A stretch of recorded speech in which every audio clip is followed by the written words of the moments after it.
A palavra de Deus nos diz, 1 Coríntios, capítulo 15, versículo 3 em diante. Antes de tudo, vos entreguei, que também recebi, que Cristo morreu pelos nossos pecados segundo as Escrituras, e que foi sepultado e ressuscitou ao terceiro dia segundo as Escrituras. Meus queridos irmãos, aqui nós temos o plano de Deus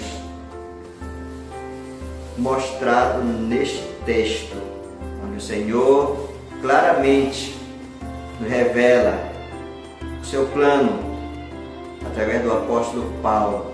A Bíblia diz em João 3,16, porque Deus amou o mundo de tal maneira que deu seu Filho unigênito para que todo que nele crê não pereça, mas tenha a vida eterna.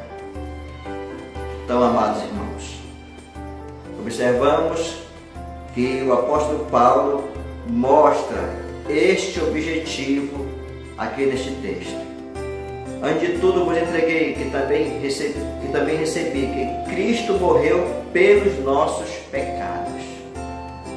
Então Jesus morreu pelos nossos pecados. O propósito da vida de Cristo foi se entregar lá na cruz para nos libertar da escravidão eterna. Então ele morreu, sim, pelos nossos pecados. A Bíblia diz que ele foi obediente até a morte e morte de cruz. Jesus sofreu, Jesus pagou o preço que nós não podíamos pagar.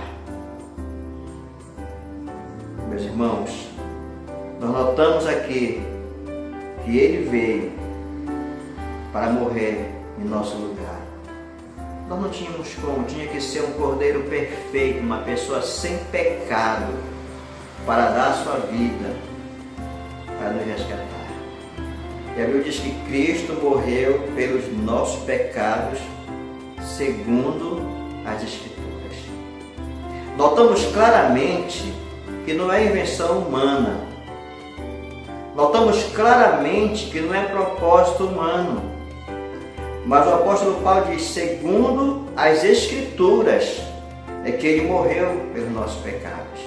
Segundo a palavra de Deus, o propósito divino, o plano divino deste livro inspirado por Deus.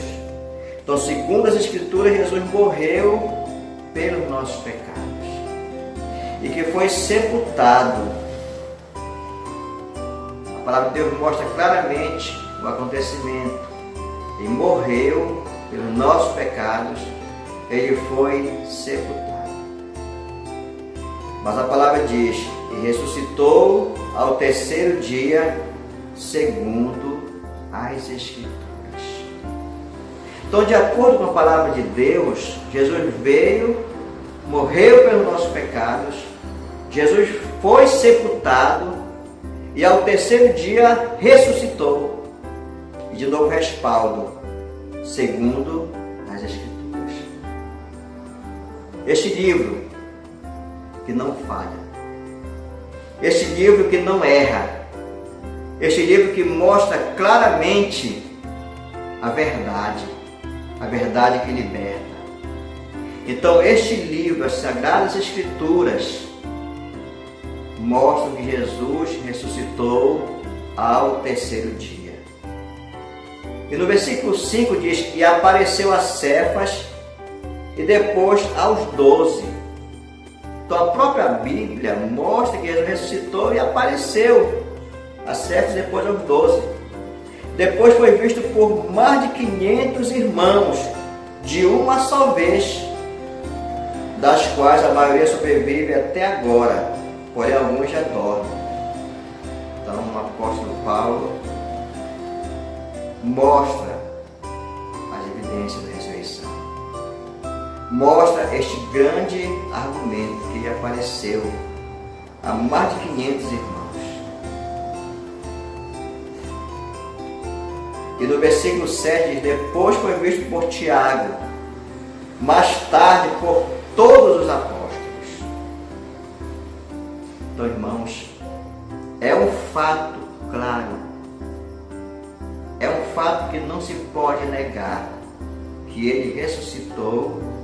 apareceu a essas pessoas. Mas lá em Coríntios havia uma polêmica contra a ressurreição. Alguns diziam que os mortos não ressuscitam. E o apóstolo Paulo, no versículo 12, diz: ora, se é corrente pregar-se que Cristo ressuscitou dentre os mortos, como pois afirmam alguns dentre vós que não há ressurreição de mortos? E Paulo diz: se não há ressurreição de mortos, então Cristo não ressuscitou. Paulo está dizendo assim, argumentando: então se não há ressurreição, então pronto, Jesus não ressuscitou. E ele vai mostrar algumas coisas que seriam tristes demais se não houvesse ressurreição de Cristo. Com certeza não teria esperança para a humanidade. 14 diz: se Cristo não ressuscitou, é vã a nossa pregação e vã a vossa fé. Então ele diz o seguinte: se Cristo não ressuscitou, a nossa pregação, irmão, vocês estão crendo sem nenhum sentido. Quem estiver crendo nessa mensagem está crendo em algo que não tem sentido nenhum. E a nossa pregação é em vão. Não tem nenhum objetivo, nenhuma finalidade. Se cremos que Cristo não ressuscitou, então é vã a nossa pregação e vã a nossa fé, a vossa fé. E somos tidos por falsa testemunha de Deus, porque temos asseverado contra Deus que Ele ressuscitou a Cristo, ao qual Ele não ressuscitou, se é certo que os mortos não ressuscitam. Então Paulo diz: olha, se Cristo não ressuscitou, nós somos o quê? Falsas testemunhas de Deus, porque temos pregado contra o próprio Deus. Temos anunciado que Ele ressuscitou a Cristo, ao qual Ele não ressuscitou, se é certo que os mortos não ressuscitam. Então, amados, a nossa mensagem seria uma grande mentira. A nossa mensagem não seria verdadeira. A nossa mensagem seria uma mensagem de engano. Versículo 16: porque se os mortos não ressuscitam, também Cristo não ressuscitou.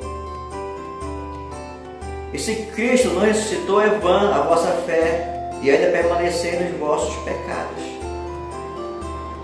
São situações que mostram aqui uma falta de esperança. É vã a vossa fé e ainda permanecer nos vossos pecados.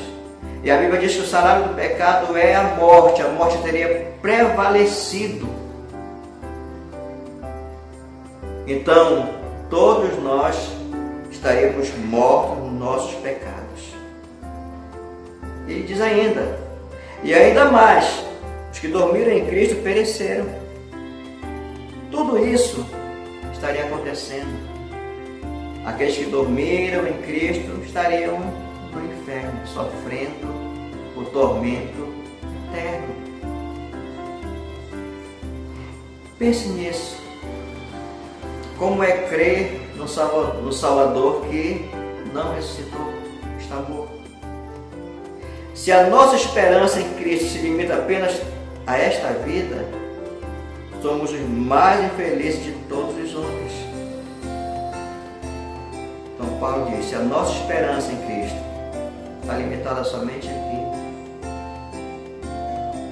nós somos os mais infelizes de todos os homens. Por quê, irmãos? Teríamos um Salvador que não ressuscitou, iríamos cultuar este Salvador, mas depois não teríamos esperança de vida eterna, porque a morte teria vencido mais uma vez.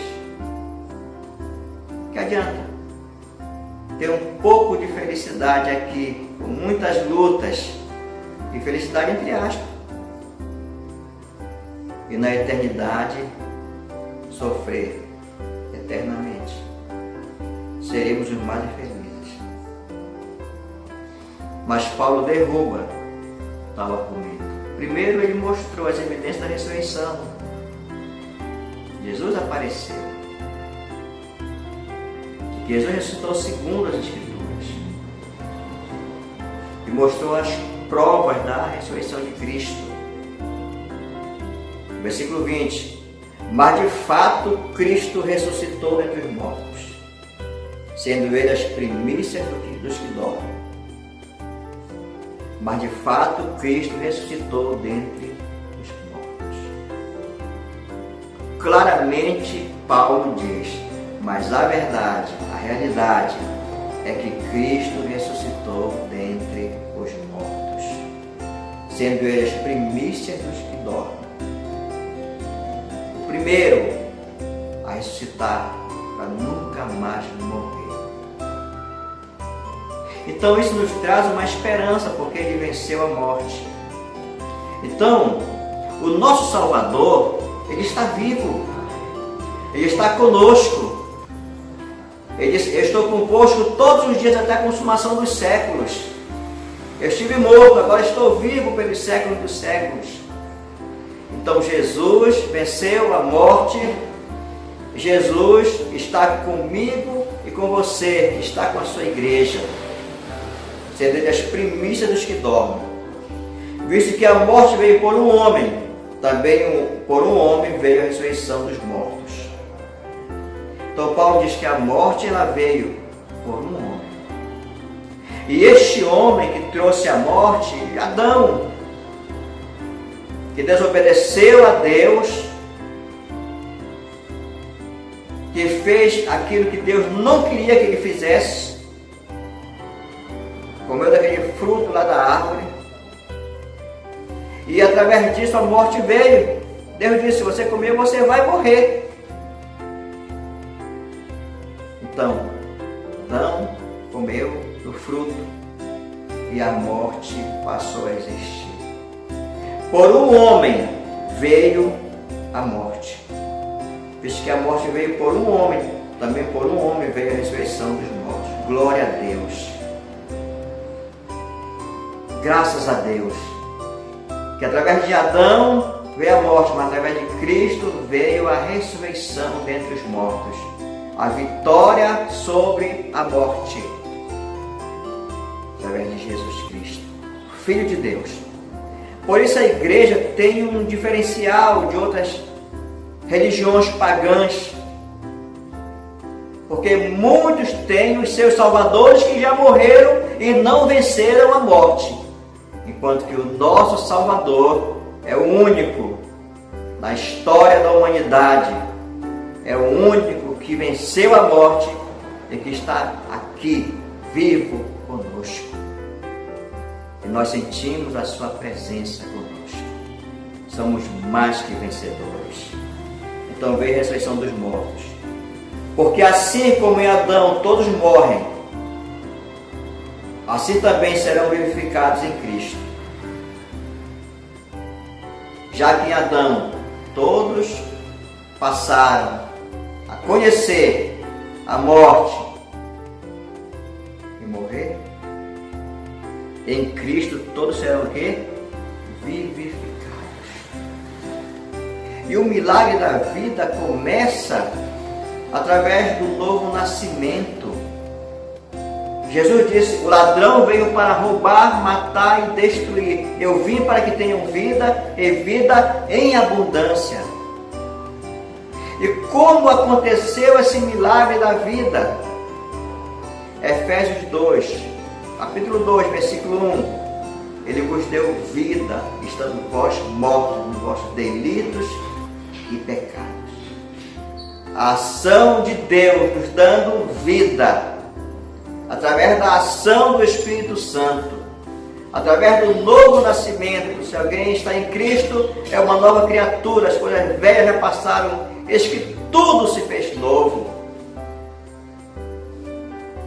Então nós passamos a experimentar desta vida eterna no momento que nascemos de novo. No momento que Deus começa a operar esta obra no nosso coração, serão vivificados. E a palavra de Deus diz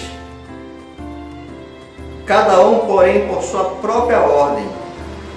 Cristo, as primícias, depois os que são de Cristo na sua vinda. Então, Cristo, o primeiro a morrer, ressuscitou para nunca mais morrer. Essa é a diferença. Porque você poderia falar assim, mas Lázaro ressuscitou, mas morreu de novo. Tantos outros que ressuscitaram na história bíblica morreram novamente. Mas Cristo, o primeiro a morrer e ressuscitar para nunca mais morrer. Então, depois disso, os que são de Cristo vão ressuscitar também para nunca mais morrer. Os que passarem pela morte, ainda tem isso. Porque no arrebatamento da igreja, aquele povo do arrebatamento não vai passar pela morte física. Como Paulo disse, seremos transformados. E aqueles que dormiram em Cristo vão ressuscitar. É a promessa bíblica para nunca mais passarem pela morte. Então a palavra de Deus diz, cada um, porém por sua própria ordem, Cristo, as primícias, depois que são de Cristo, na sua vinda. Glória a Deus. Então, amados irmãos, nós somos felizes e abençoados, porque nós temos do nosso lado aquele que venceu a morte. Aquele que venceu a morte. Ele disse, no mundo tereis aflições, mas tende bom ânimo, eu venci o mundo. Glória a Deus. E esse nosso Salvador e Senhor, Ele tem todo o poder. Ele diz, todo o poder me foi dado nos céus e na terra. O versículo 24 diz, e então virá o fim, quando Ele entregar o reino ao Deus e Pai, quando Ele houver destruído todo o principado, bem como toda a potestade e poder. Porque convém que Ele reine, até que haja posto todos os inimigos debaixo dos pés. O último inimigo a ser destruído, o último inimigo a ser destruído, o último inimigo a ser destruído, a Bíblia diz, é a morte. Porque, irmãos, nunca mais haverá morte. Então nós temos esta promessa conosco. Eu fico maravilhado pelo que Jesus fala à sua igreja, quando Ele disse, eu sou a ressurreição e a vida. Quem crê em mim, ainda que esteja morto, viverá. É o segredo da alegria do cristão. Por isso podemos cantar, porque Ele vive, eu posso crer no amanhã. E eu sei que a minha vida está nas mãos do meu Senhor, que vivo está. Fique com essa palavra no seu coração e cada dia glorifique e exalte o nosso Deus. Porque nós estamos vivos, estamos com Cristo. A Bíblia diz que o viver é Cristo e o morrer é lucro. Tudo é lucro para o cristão. Se ele passar pela morte, ele viverá. Se ele não morrer fisicamente, ele vai ser transformado. E tudo isso aconteceu porque Ele nos deu vida. Nós estávamos mortos nos nossos delitos e pecados, mas Ele nos deu vida. Porque Deus amou o mundo de tal maneira que deu seu Filho unigênito, para que todo que nele crê não pereça, mas tenha a vida eterna. Que Deus nos abençoe.